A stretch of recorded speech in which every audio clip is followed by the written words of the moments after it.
Le Seigneur soit avec vous. Évangile de Jésus-Christ selon saint Luc. Gloire à toi, Seigneur. En ce temps-là, on venait de crucifier Jésus et le peuple restait là à observer.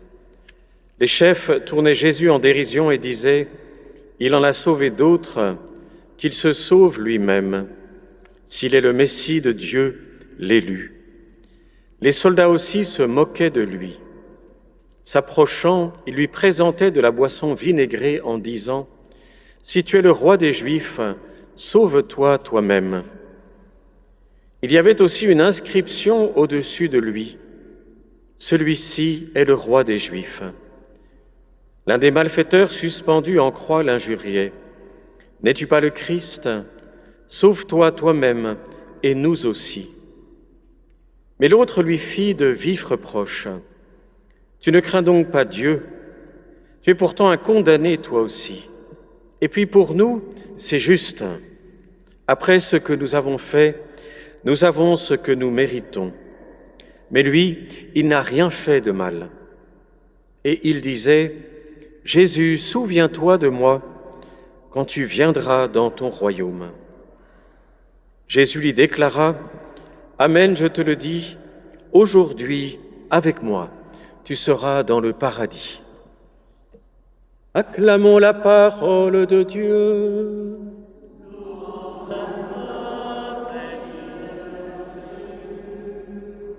Alléluia, Alléluia, Alléluia, Alléluia, Alléluia, Alléluia.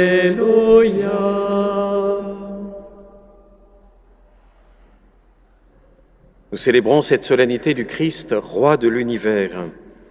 Cette royauté, comme je vous le disais au début de cette messe, dont Jésus nous dit lui-même qu'elle n'est pas de ce monde, parce qu'elle lui a été donnée non pas par les hommes, non pas par nous-mêmes qui aurions choisi le Christ pour régner sur nous, comme David dans la première lecture est choisi par ses pères pour être roi d'Israël, mais c'est une royauté qu'il a reçue de son Dieu et Père dans son humanité. Jésus est vraiment roi de l'univers. Mais la royauté qu'il vient instaurer, la royauté de Dieu sur les âmes et sur les corps, la royauté sur tout l'univers, est une royauté d'amour, de paix. C'est pour ça que, pour nous faire entrer dans la royauté du Christ, les évangiles qui sont toujours surprenants ce jour de fête sont pourtant tout à fait adaptés. Parce que le Christ est venu proposer librement l'amour de Dieu aux hommes.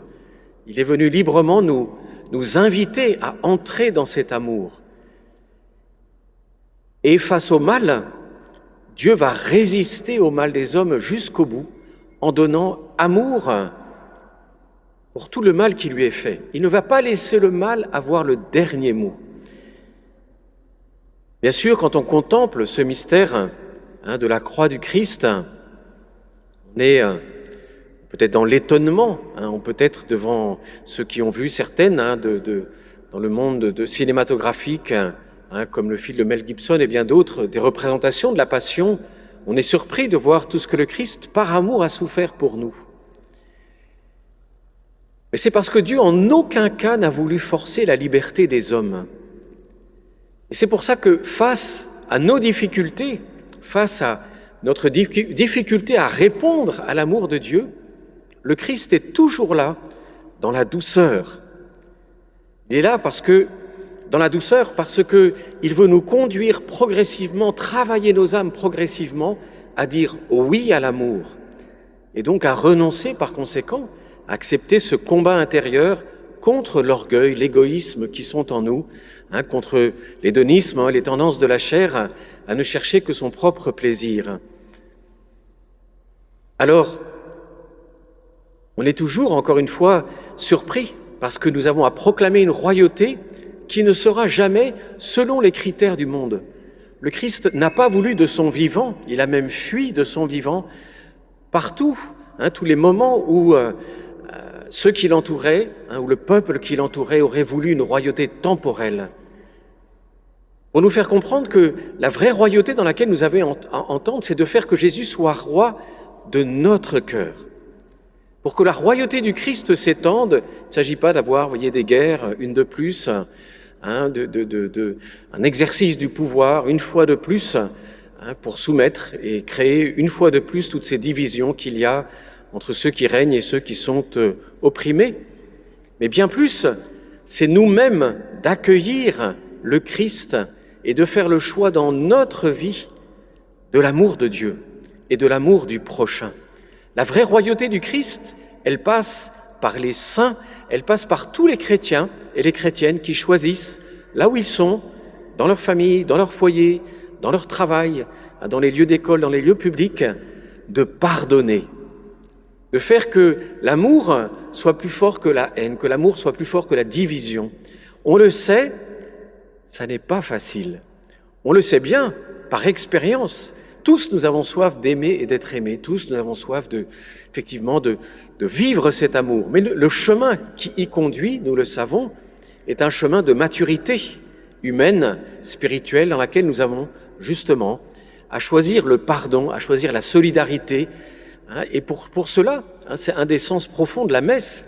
On vient à chaque messe se plonger dans le cœur de Jésus, dans cette fournaise ardente d'amour, pour y puiser l'amour véritable, l'amour qui pardonne, l'amour qui accepte d'entrer dans la patience, dans l'endurance, afin que nous puissions vraiment construire entre nous cette communauté chrétienne. Elle est toujours à faire, toujours à reprendre, parce que dans ma vie, comme dans la vôtre, tout est toujours à reprendre. On sait très bien que l'orgueil nous guette si facilement. Il faut si peu de choses pour entrer parfois dans des colères disproportionnées, pour se laisser emporter. Et donc, nous venons apprendre à genoux du Seigneur l'amour véritable qui passe par l'humilité. Et donc la grande victoire, la grande royauté du Christ, elle s'exerce d'abord dans nos vies quand nous choisissons le pardon, quand nous choisissons de nous aimer les uns les autres, d'être solidaires les uns avec les autres, d'aller les uns vers les autres, de ne pas laisser nos divisions avoir le dernier mot. Et on sait que là, il y a un vrai combat. Et c'est pour ça que d'avoir comme évangile aujourd'hui, pour la solennité de la royauté du Christ, cet évangile de la croix, de la crucifixion, en fait, il est parfaitement opportun. Parce que c'est le chemin de la royauté. Le chemin de la royauté, c'est celui de l'humilité, c'est celui du pardon, c'est celui dans lequel, constamment, en nous reprenant nous-mêmes, nous allons les uns vers les autres. Et nous avons à demander au Seigneur qu'il règne dans le monde à travers nous. Et c'est cela.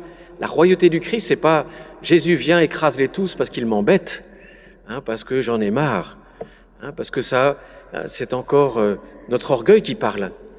C'est bien plus, Jésus, je veux me faire, moi, un rayonnement de ta royauté, en choisissant l'humilité, le pardon, de construire l'Église en allant vers les plus démunis, les plus pauvres, vers ceux qui sont dans le besoin, et dans nos familles, de construire des familles unies, dans lesquelles on ne laisse pas la division, on ne laisse pas l'indifférence, on ne laisse pas toutes les paroles blessantes avoir le dernier mot, et on accepte de reprendre sans cesse, par le dialogue, par le pardon,